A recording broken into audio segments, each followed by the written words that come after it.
모세가 홍해에서 이스라엘을 인도하매 그들이 나와서 수르 광야로 들어가서 거기서 사흘 길을 걸었으나 물을 얻지 못하고 마라에 이르렀더니 그곳 물이 써서 마시지 못하겠으므로 그 이름을 마라라 하였더라. 백성이 모세에게 원망하여 이르되 우리가 무엇을 마실까 하매 모세가 여호와께 부르짖었더니 여호와께서 그에게 한 나무를 가리키시니 그가 물에 던지니 물이 달게 되었더라. 거기서 여호와께서 그들을 위하여 법도와 율례를 정하시고 그들을 시험하실세 이르시되 너희가 너희 하나님 나 여호와의 말을 들어 순종하고 내가 보기에 의를 행하며 내 계명에 귀를 기울이며 내 모든 규례를 지키면 내가 애굽 사람에게 내린 모든 질병 중 하나도 너희에게 내리지 아니하리니 나는 너희를 치료하는 여호와임이라. 그들이 엘림에 이르니 거기에 물샘 12과 종려나무 70그루가 있는지라. 거기서 그들이 그물 곁에 장막을 치니라. 아멘. 자, 오늘 또 주님께서 우리를 이끌어 주시고 인도하시는 복이 여러분 가운데 있기를 소망합니다. 할렐루야. 걱정이 많은 세상이 있습니다. 그리고 너무나 힘든 세상 가운데 우리가 있는 것 같습니다. 옛날 그 기나라라는 중국의 기나라가 있었습니다. 그 기나라에 어떤 사람이 나무 밑에 앉아서 큰 한숨을 쉬는 겁니다. 땅이 꺼져라고 막 걱정을 하는 거예요.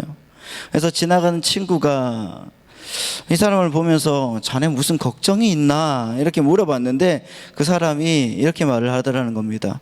지금 하늘이 꺼질까봐, 하늘이 무너질까봐 너무 걱정이 된다고요. 여기서 나온 말이 여러분 기인우천이라는 말입니다.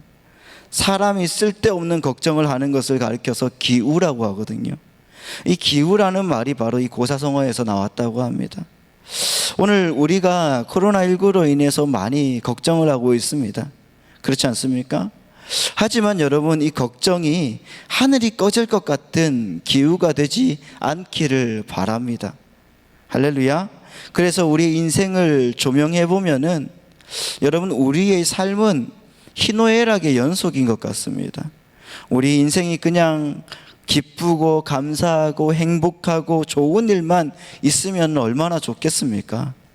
그런데 많이 웃고 많이 좋은 일이 있다가도 또 화가 나고 노엽고 애통하는 그런 일들도 또 있습니다.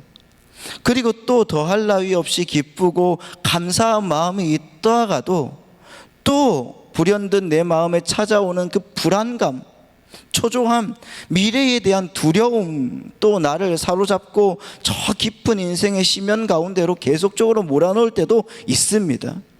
그래도 여러분, 너무 많은 아픔만 존재하는 것도 인생이 아니고 또 너무 큰 기쁨만 존재하는 것도 삶이 아니지 않습니까? 항상 등락이 반복이 되고 기쁨과 슬픔이 항상 교차되는 것이 우리의 인생이라는 것을, 우리의 삶의 현실이라는 것을 기억하시기 바랍니다. 구원도 마찬가지입니다.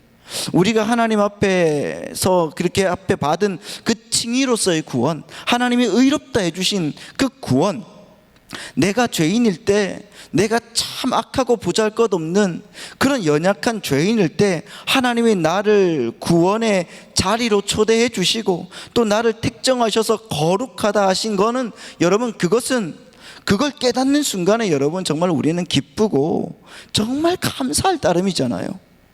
그러나 여러분, 그 감사도 잠시 다시 차가운 현실에 부딪히게 되는데 우리는 다시 또 절망하게 되고, 또 연약한 내 육신과 영혼을 볼 때 나는 또 내가 이것밖에 되지 않는가 하는 그런 낙심에 사로잡힐 때가 너무나 많은 것 같습니다. 오늘 우리가 읽은 본문을 보면 이스라엘 백성들이 나옵니다. 근데 여러분, 이스라엘 백성들이 역사적인 인물이에요. 성경에 나오는 하나님의 구원을 잘 표현하고 있는 출애굽을 직접 눈으로 목격한 사람들이라는 것입니다. 10가지 재앙을 직접 피부로 경험하고 눈으로 목격하고 하나님께서 예배를 방해하는 이집트 사람들을 어떻게 심판하셨는지를 그들의 눈으로 똑똑히 봤다는 것입니다. 14장에서는 여러분, 정말 출애굽기 14장에서는 자기의 눈앞에서 홍해가 갈라지는 것을 봤어요. 홍해가 마른 땅이 되어서 그 홍해의 마른 땅을 지나가는 그런 꿈과 같은 구원의 역사, 구원의 체험을 여러분 체험했다는 것입니다. 뒤이어서 그 쫓아오는 이집트 백성들이 전부 물속에 수장되는 것도 경험했습니다. 아, 하나님을 여러분 제대로 섬기지 않으면 이렇게 되는구나. 예배를 방해하는 민족들을 하나님께서 이렇게 최후 심판을 하시는구나. 이런 것들을 여러분 직접 목격했다는 것입니다. 그래서 하나님의 살아계심을 믿게 되고 그들이 하나님의 자녀가 된 기쁨을 만끽하게 된 것입니다. 그 하나님의 은혜에 감사해서 또한 춤도 추었습니다. 노래를 부릅니다. 모세와 이스라엘 백성들이 함께 뛰고 함께 기뻐합니다. 미리암이 소고를 들고 나와서 춤을 춥니다. 미리암의 뒤를 따라 나오는 여성들이 그 백성들 함께 기뻐하면서 하나님 앞에서 막 노래를 합니다. 이스라엘 백성들이 언제 이렇게 안 했던 적이 있었던지, 정말 430년 만에 처음으로 맞이하는 축제이고 정말 기뻐하는 하나님께 드리는 예배이며 하나님 앞에 드리는 정말 영원의 잔치였습니다. 노예로서는 한 번도 경험해 보지 못했던 그 하나님께 드리는 온몸으로 드리는 예배, 찬양으로 드리는 예배, 내 영혼의 그 정말 깊은 간구, 이 모든 것들이 깊이 솟아서 나왔던 그 예배를 경험했습니다. 그러니 여러분, 그들은 이제 하나님이 예비하신 그 약속의 땅을 향하여서 행진하는 순례자가 되었다는 것입니다. 낮에는 하나님이 임재의 상징이었던 구름 기둥이, 밤에는 불 기둥이 그 백성들을 막 인도해냈습니다. 저는 정말 신바람 나는 그런 새 인생을 시작하게 된 것입니다.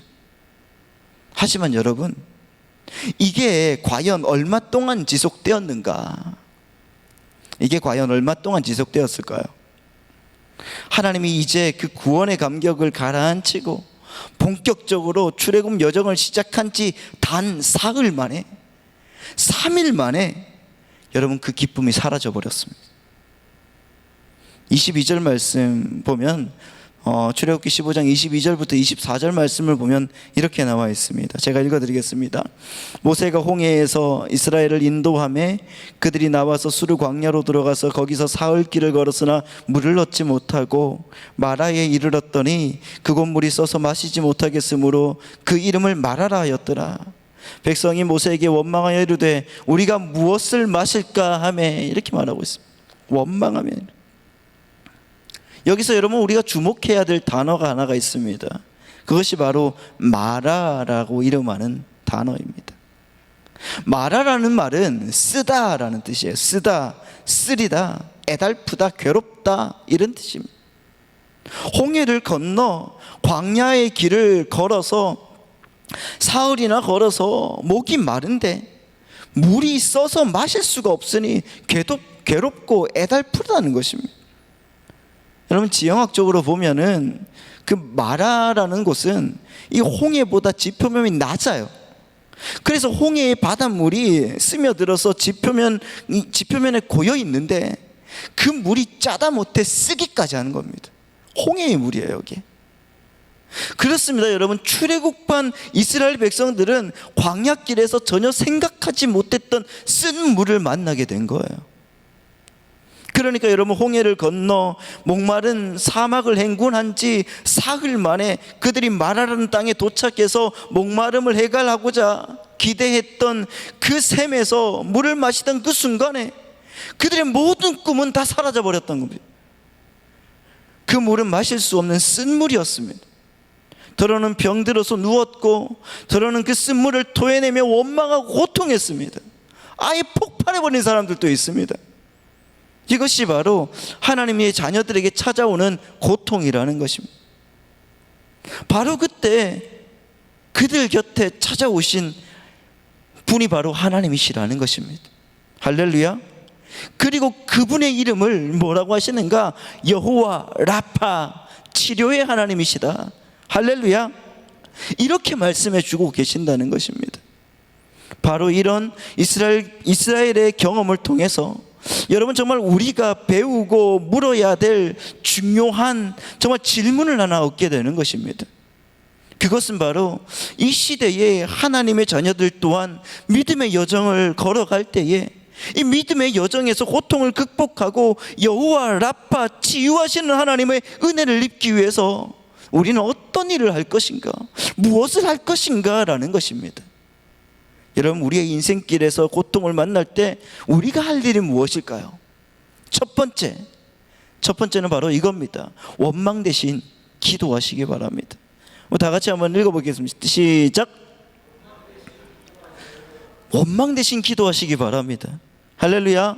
원망 대신 부르짖으시기 바랍니다. 아멘. 이스라엘 백성들은 여러분 마라의 쓴물 앞에서 우리가 무엇을 마실까 하면서 짜증냈습니다. 모세를 원망했습니다. 하나님을 찬양하고 노래했던 그 입술이 원망으로 바뀌었습니다. 하나님 앞에 높이 불렀던 그 예배의 자리가 이제는 탄식의 그리고 원망의 자리가 되었다는 것입니다. 모세를 원망합니다.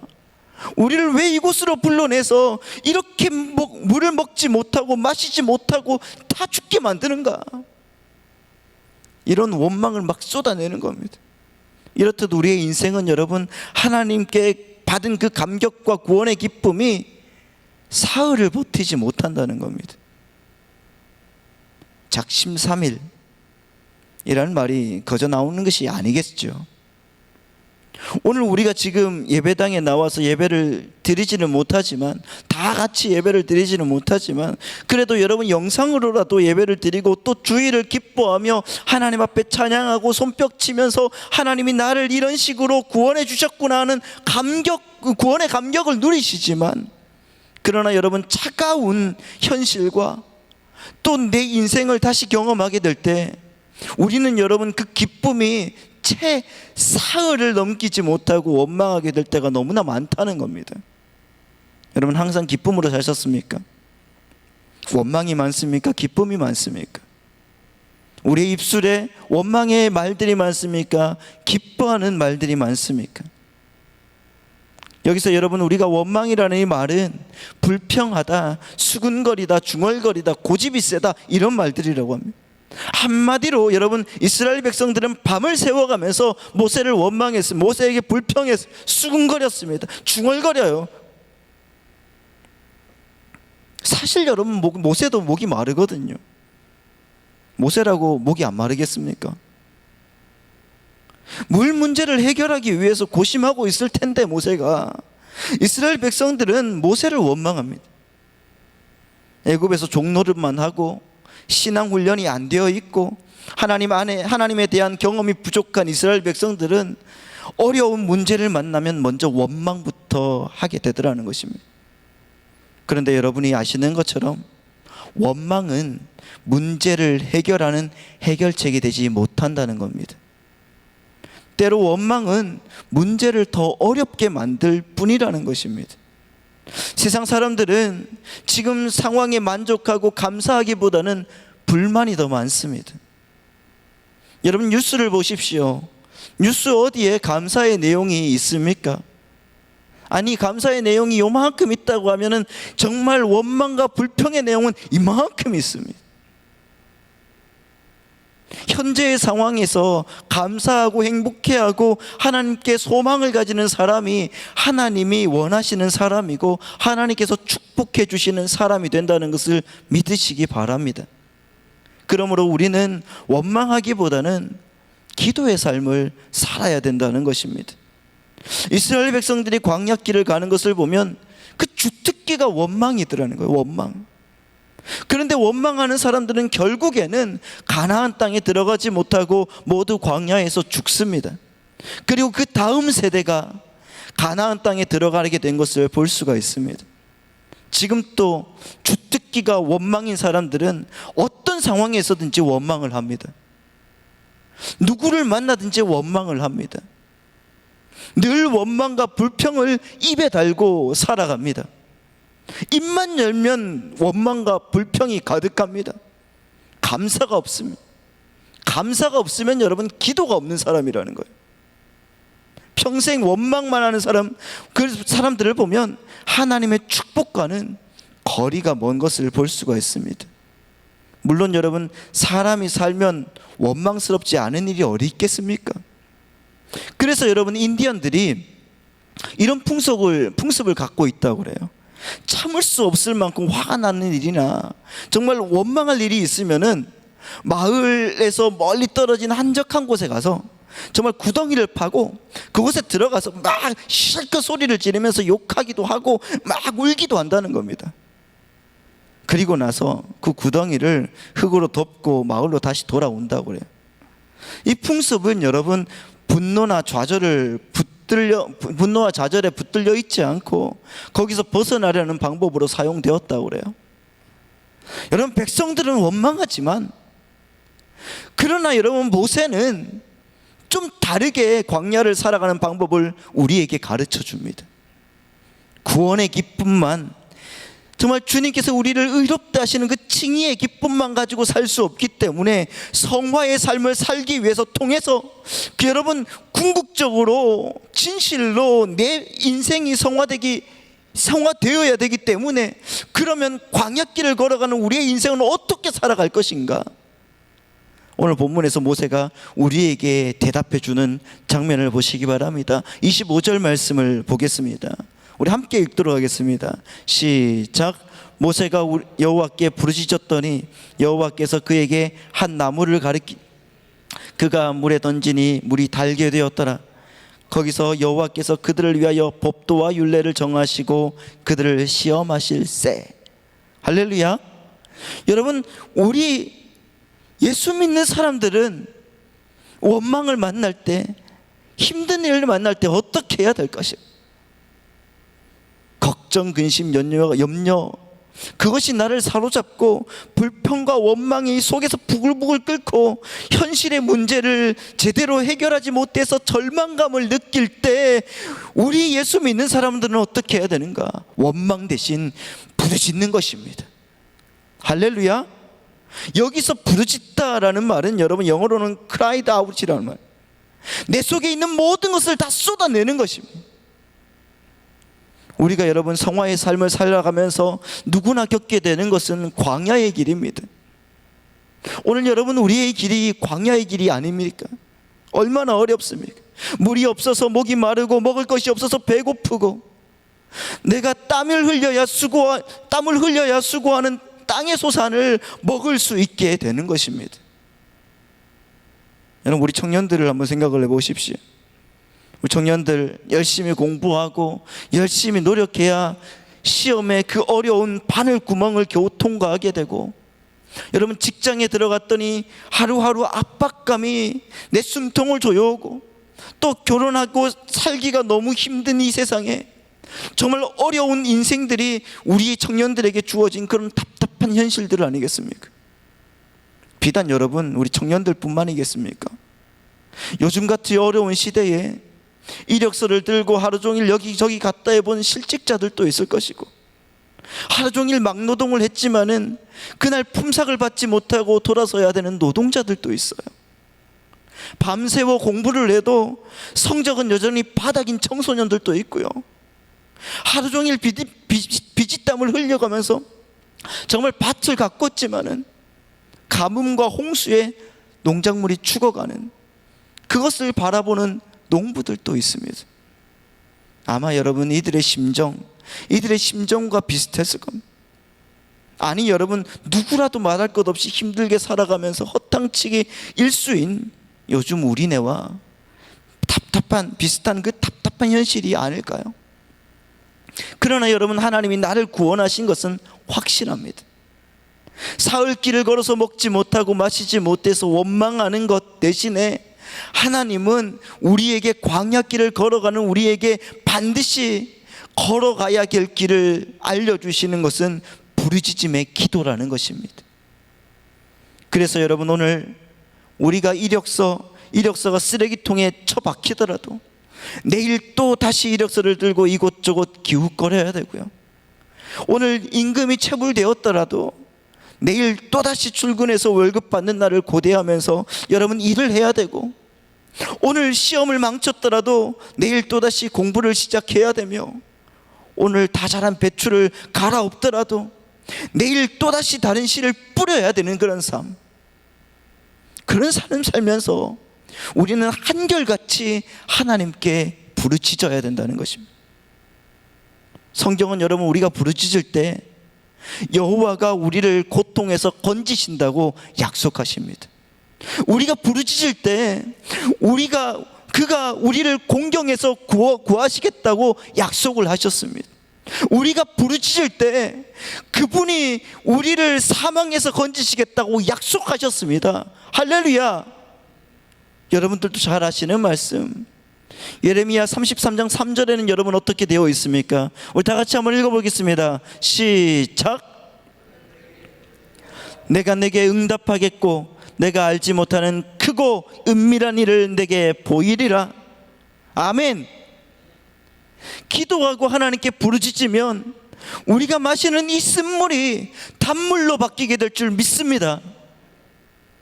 하나님 앞에 기도하고, 하나님 내 인생 왜 이랬는지 모르겠습니다, 원망 대신에 이 입술로, 내가 하나님께 찬양했던 이 입술로 원망 대신에 부르짖음의 기도를 내뱉으시기를 바랍니다.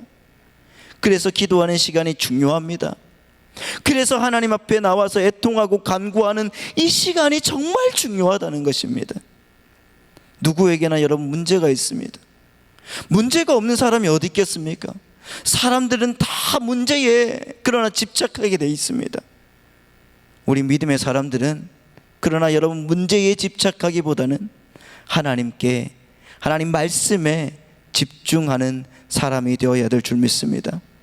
이스라엘 백성들은 마라의 쓴물이라는 그 문제에 집착을 했습니다.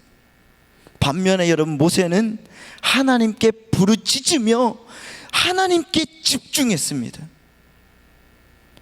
우리는 여러분 문제에 집착하지 마시기 바라고 정말 하나님께 집중해야 됩니다. 하나님께 기도해야 되는 것입니다. 자, 여러분 본문에서 모세가 부르짖을 때 어떤 일이 생겼습니까? 하나님께 해결책을 제시해 주셨습니다.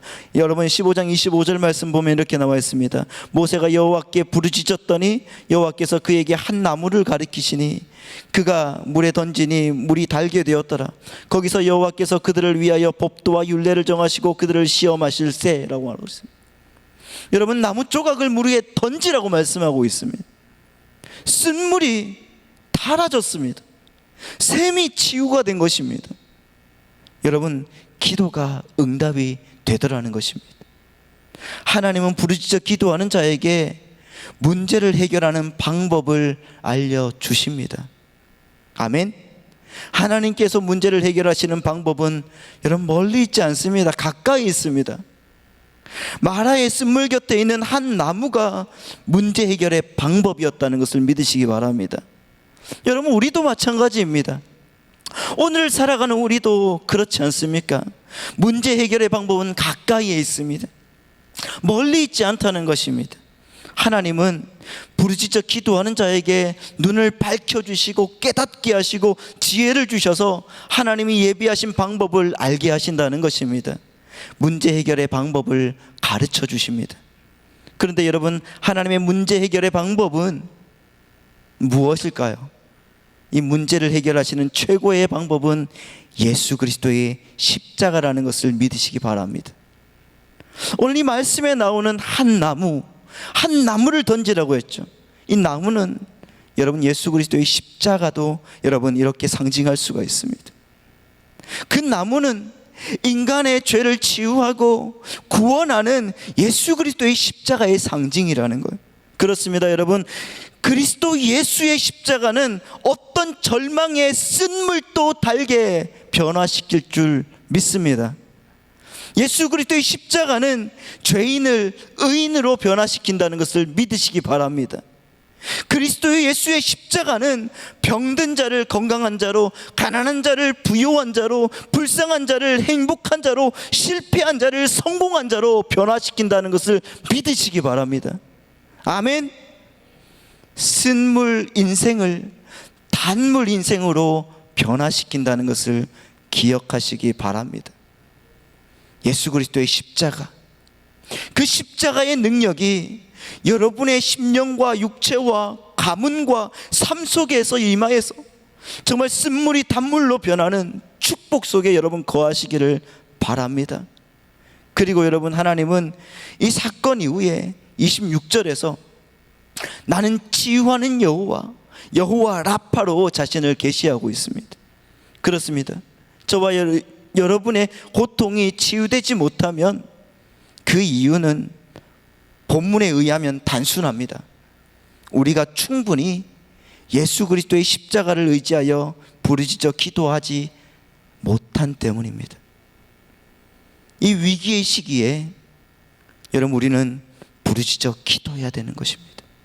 사랑하는 성도님, 지금 이 코로나 시대에 우리의 앞은 어둡고 깜깜하더라도, 갑갑하더라도 이 시기에 우리가 먼저 깨어 부르짖어 기도할 때에 하나님은 우리의 음성을 들으실 줄 믿습니다. 그래서 여러분, 예배를 찾으시기 바랍니다. 새벽을 깨우시기 바랍니다. 물론 여러분, 이 예배당이라면 더 좋겠지만은, 그러나 여러분의 골방에서 우리 교회의 모든 성도들이, 모든 가족들이 주님의 보좌 앞에 나와서 하나님을 향하여서, 하늘을 향해서 손을 들고 부르짖어서 기도하는 모습을 하나님은 원하신다는 것을 믿으시기 바랍니다. 여러분, 부르짖으셔야 됩니다. 아멘. 그때 하나님의 역사가 여러분을 나타나게 여러분을 인도하고 이끌어 주실 줄 믿습니다. 아멘. 두 번째, 여러분, 믿음의 여정에서 고통을 극복하고 정말 여호와 라파, 치유하는 하나님의 은혜를 입기 위해서 우리가 무슨 일을 할 것인가? 그럼 두 번째는 모든 상황에서 순종해야 된다는 것입니다. 다 같이 한번 읽어볼까요? 시작. 모든 상황에서 순종하시기 바랍니다. 하나님께서 당신의 백성들의 기도를 응답하면서 단순히 치유의 역사만 행하신 것이 아니라 그들을 시험하시는 그 장면을 우리가 볼 수가 있죠. 오늘 본문 25절도 마찬가지입니다. 이렇게 말씀하고 있습니다. 모세가 여호와께 부르짖었더니 여호와께서 그에게 한 나무를 가리키시니 그가 물에 던지니 물이 달게 되었더라. 거기서 여호와께서 그들을 위하여 법도와 율례를 정하시고 그들을 어떻게 하신다고요? 시험하신다고.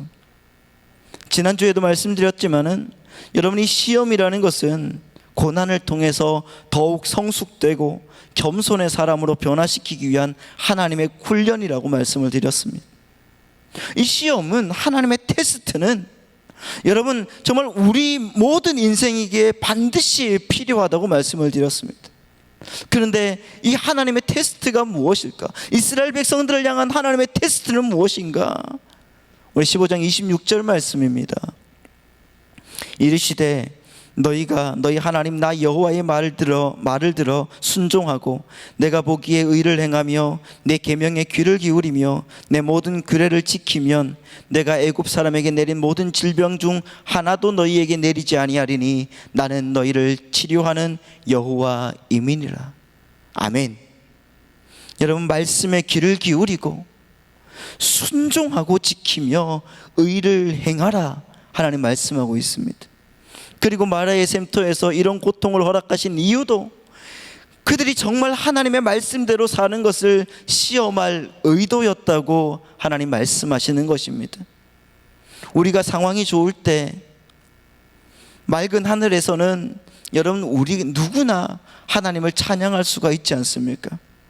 그러나 우리를 둘러싸고 있는 상황이 역경이고 고통의 밤일 때는 여전히 하나님의 말씀을 붙들고 살 수 있다고 하면은 정말 그 사람은 진짜 믿음의 소유자일 것입니다. 그래서 여러분, 신앙생활을 시작하시는 분들이 기도와 함께 제일 먼저 배워야 될 것이 바로 말씀을 가까이 하는 삶이어야 된다는 것입니다. 그것이 바로 말씀에 순종하는 것입니다. 그런데 이 순종은 어떻게 하는 것인가? 어떻게 해야 될까요?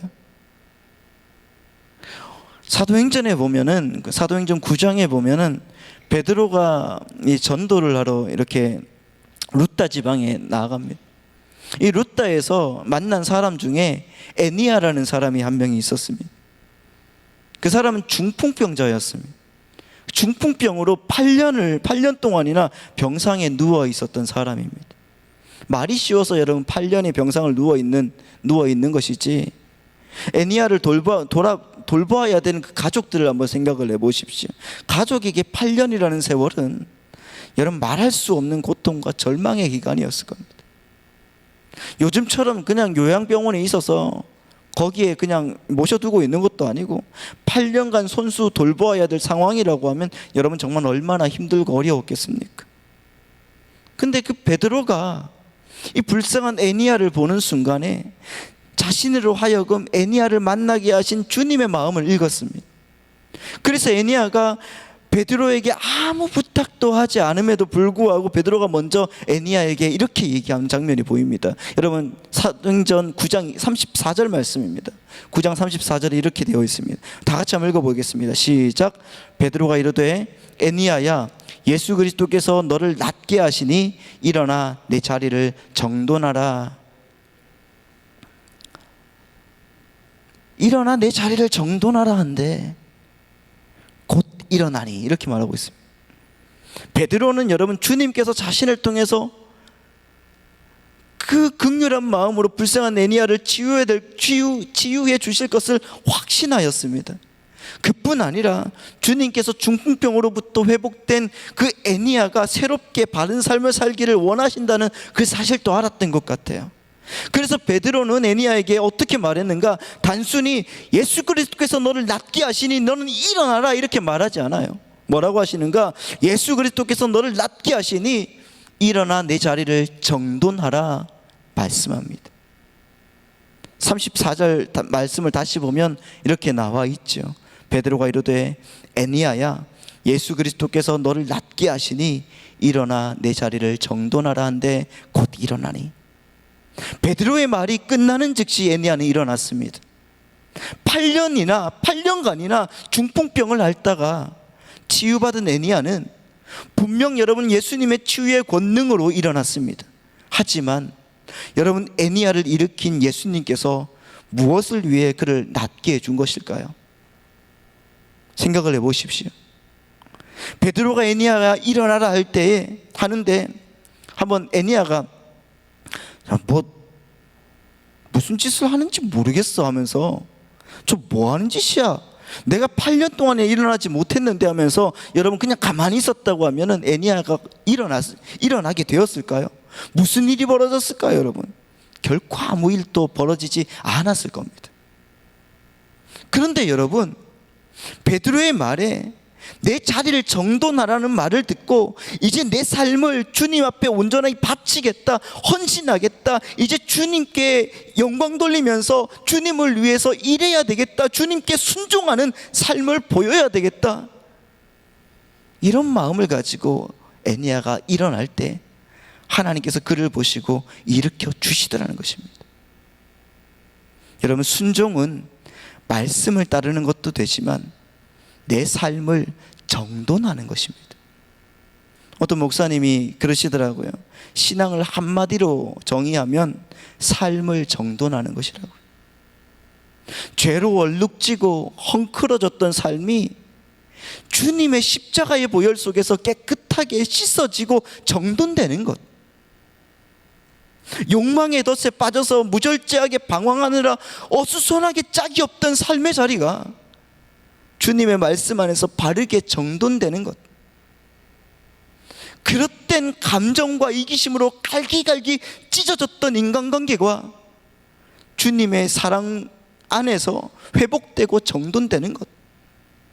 바른 방향을 상실했던 어떤 삶의 목적들이 진리 안에서 주님을 향하여 바르게 확장되고 정립되고 정돈되는 것. 이런 삶의 정돈을 통해서 참된 신앙이 정립될 수가 있다는 것이죠. 이것이 어떤 것인가? 순종이라는 것입니다, 여러분. 말씀에 순종하지 않으면 이런 삶을 살아갈 수가 없는 것이고, 하나님 말씀으로 내 신앙을 정돈할 수가 없다는 것입니다. 예수 그리스도께서 이 땅에 오신 것은 여러분 언젠가 썩어 문드러질 우리의 육체만을 위해서가 아니라는 것입니다. 중풍병으로 8년 동안 꼼짝 못했던 애니야처럼 죄와 죽음의 굴레 속에서 이그러질 대로 이그러진 정말 우리의 삶을 주님의 진리와 생명으로 반듯하게 만들어 주시고 영원토록 정돈해 주시기 위함이라는 사실을 여러분 기억하시기 바랍니다. 그렇다고 하면 여러분, 혈류병 여인을 치료하실 때 예수님께서 38년 된 병자를 고치실 때 실로암 연못에 눈이 먼 맹인을 치료해 주실 때도 주님은 그들의 순종을 아마 보셨을 것입니다. 사랑하는 성도님, 오늘 우리가 우리의 자리를 정돈하고 주님 앞에 순종하는 삶을 살아간다고 하면 치료하시는 하나님, 놀랍게 역사하시는 하나님의 은혜가 여러분의 삶 속에 가득하게 될 줄 믿습니다. 여러분, 궁극적으로 여러분 여호와 라파 하나님의 목적이 무엇일까요? 하나님의 목표가 무엇일까요? 출애굽한 정말 그들에게 마라의 쓴물을 변하여 단물로 바꾸어 주시고, 정말 하나님은 그 말씀 율법을 주실 것을 명령을 하십니다. 그리고 하나님의 말씀으로 살 것까지 명령을 하시죠. 그때 이스라엘 백성들이 하나님 말씀에 순종하기를 결심하고, 그리고 마라의 샘터에서 다시 일어나서 다시 걷기 시작한 이스라엘 백성들에게 어떤 일이 기다리고 있는가? 하나님의 목적과 목표가 나오는데, 여러분 출애굽기 15장 27절 말씀입니다. 다시 읽겠습니다. 시작. 그들이 엘림에 이르니 종려나무 70그루가 있는지라 거기서 그들이 그 물 곁에 장막을 치니라. 아멘. 사막 광야에서는 여러분 물샘 하나도 귀하지 않습니까? 그런데 물샘 12개와 종려나무 70그루, 이 정도면 여러분 환상의 오아시스가 아니겠습니까? 엘림은 마라에서 남쪽으로 불과 11km 떨어진 곳에 위치하고 있었습니다. 마라에서 조금 떨어진 곳에 하나님은 오아시스를 예비하고 계셨다는 것입니다. 그런데 조금 전까지 이스라엘 백성들은 마라에서 어떻게 합니까? 원망하고 불평하고 있었습니다. 왜 그랬습니까? 엘림이 보이지 않았기 때문에 그래요. 그러나 여러분 기억하시기 바랍니다. 엘림은 보이지 않아도 우리를 기다리고 있다는 것을, 내일의 희망이 보이지 않아도 하나님은 내일의 희망을 준비하고 있다는 것을 기억하시기 바랍니다. 만일 우리가 부르짖어 기도하고 하나님 말씀을 붙들고 살 각오만 되어 있다고 하면, 그리고 만일 우리가 순종의 삶을 결심만 하기만 한다고 하면, 나의 삶의 자리를 정돈하기로 결정하면, 그 하나님은 오늘 마라의 쓴물을 먹고 토하고 주저앉은 우리 곁에 다가오셔서 우리의 모든 것들을 치유해 주실 줄 믿습니다. 중풍병에 걸린 애니야와 같은 나에게도 찾아오시는 거예요. 그리고 그분은 이제 우리를 치유하기 시작하십니다. 아멘. 우리의 병든 몸을 치유하실 것입니다. 아멘. 우리의 병든 마음도 치유해 주실 줄 믿습니다. 우리의 관계도 치유해 주실 줄 믿습니다. 여러분의 가정도 치유해 주실 줄 믿습니다. 우리의 직장과 사업장도 치유해 주실 줄 믿습니다. 그분의 이름이 무엇이라고요? 여호와 라파 하나님. 그 치유하시는 하나님이 여러분 가운데 계시고, 그 하나님과 함께 한 주간을 살아가는 여러분에게 놀라운 치유의 역사가 일어나게 될 줄 믿습니다.